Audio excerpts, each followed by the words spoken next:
जो व्यक्ति रब में खामी निकालता है वो थोड़ा ध्यान दे कि वो रब में खामी निकालने से पहले खुद में खामी निकाल लेता। उसको ये दिमाग देने वाला, उसको ये आंखें देने वाला, उसको ये सोचने समझने की क्षमता देने वाला, उसको हड्डी के और खून के इस मांस पे लिबास पहनाने वाला ये कौन है? ये वही रब है जिसके ऊपर वो सवाल उठा रहा है। ये कुछ लोग कहते हैं ना कि रब ने हक क्यों बनाया, ना हक क्यों बनाया, रब ने ये क्यों बनाया, रब ने वो क्यों बनाया। अरे भाई, मैं यूं कहता हूँ कि रब ने तुझे इंसान क्यों बनाया? तू जानवर बन जाता तो तेरे को समझ आती कि काश में इंसान होता तो रब की इबादत करता, रब को खोजने का काम करता, रब से लो लगाता। असल में ऐसे इंसान खुद से अनजान तो होते हैं,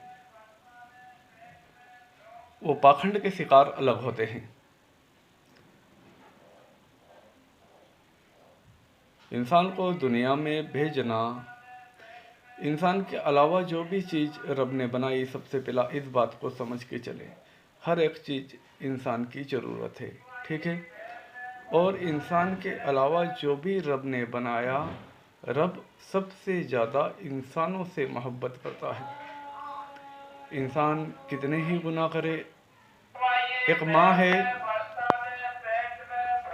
अपनी औलाद नाफरमानी करती है माँ की, तो माँ उससे नाराज़ हो जाती है, रोटी भी नहीं देती, घर से भगा भी देती है। पर एक रब है जो आपसे, आपके माँ बाप से ज़्यादा मोहब्बत करता है, आपके गुनाहों को नज़रअंदाज करता है और कहता है मेरे बंदे लौट आ, मैं हूँ तेरा। क्या कहता है? बाहें फैलाए खड़ा रहता है, लौट आ, मैं हूँ तेरा, कहाँ धक्के खा रहा है। तो रब से वफा करना, रब से तार जोड़ना, यही हक है, यही हक है। अब आप कहते हो ना कि रब ने हक ना हक क्यों बनाया, झूठ और सही क्यों बनाया। तो छोटी सी मिसाल मैं दुनिया की देता हूँ। आप अपनी माँ को माँ कहोगे, आपके बाप को बाप कहोगे, पड़ोसी को थोड़ी कहोगे, नहीं कहोगे ना, क्योंकि उस माँ से पैदा हुए हो आप, वो तुम्हारा बाप है जिसको बाप कह रहे हो। तो ऐसे रब को रब कहने में क्या दिक्कत है? ऐसे गलत काम है। तुम दो भाई हो, एक भाई चोर है, डाकू है, और एक भाई ईमानदारी से कमा रहा है, तो ईमानदार को मोहल्ले वाले, बस्ती वाले ईमानदार ही कहेंगे और बेईमान को बेईमान ही कहेंगे, तो ठीक है। तो सच झूठ का ये अर्थ है, सच तुम्हें रब की ओर ले जाता है, झूठ तुम्हें पाखंड और रस्म रिवाजों की ओर ले जाता है। तो इन बातों को समझें। जब समझने के लिए दिमाग दिया है तो उसको सही तरीके से, सही ढंग से इस्तेमाल करें। यूँ रब के विरोधी ना बने। रब के विरोधियों से तो पूरा संसार भरा पड़ा है, क्या अंतर पड़ता है उसे?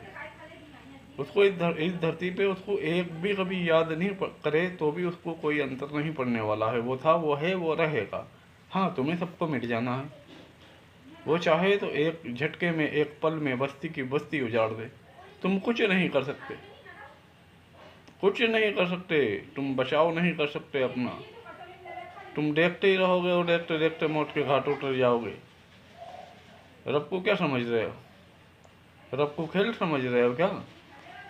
तो आज हमें फना शरीर दिया है, तो इस शरीर में रहते हुए उसको जानो, अच्छे अच्छे काम करो, जिसे रब पसंद करे वो काम करो, और जिस काम से रब ने तुम्हें रोक दिया उस काम से रुक जाओ। यूँ गुल्ली अंटर ना खेलो, ठीक है। एक जंगल का कानून रब ने बनाया है, किसी की मौत है तो किसी की ज़िंदगी है, तो क्या परमात्मा, क्या रब, क्या अल्लाह गलत है क्या? उसका निज़ाम है, उसके निज़ाम के सारे हिस्से हैं। हाँ, तुम्हें क्या करना है, तुम्हें कुछ करना ही है तो तुम सबसे पहले खुद को जान लो कि तुम खुद कौन हो। रब समझ आ जाएगा तुम्हें। और जब तक तुम खुद से अनजान हो, तुम ऐसे उटपटांग सवाल करते रहोगे, ये तो उठ पटांग बातें हैं भाई।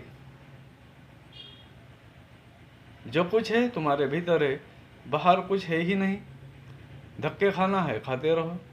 बाहर कुछ है तो सिर्फ ये है कि दुनियादारी कमाना, ईमानदारी के साथ अपने बीवी बच्चे अपने परिवार का पेट भरना, और उसके बाद में भी एक काम है बाहर का कि रब के बारे में दावत देना कि रब एक है, रब के पास लौट के जाना है। ये रब का काम है जो आपको करना है। रब का कोई रंग रूप नहीं, रब का कोई आकार नहीं, रब का कोई औरत बच्चे नहीं, रब के कोई माँ बाप नहीं, रब के कोई बहन भाई नहीं, रब किसी का मोहताज नहीं। हर एक से हर एक चीज़ रब की मोहताज है। ये काम है तुम्हारा बताने का, और इसे ही ईमान वाला किया जाता है, और यही सही और सटीक धर्म होता है। जिस धर्म की बात करते हैं ना, धर्म वही है जो सटीक और सच्चाई से जोड़े। इसके अलावा जो भी है वो तुम्हारी बनाई हुई चीज़ है, बनाते रहो, क्या होना है, तब मिट जाना है। हक था, हक है, हक रहेगा।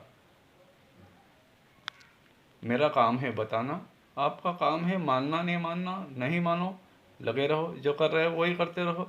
पर मेरा काम है जो मैंने जाना वो आप तक पहुंचाना, मेरा काम है।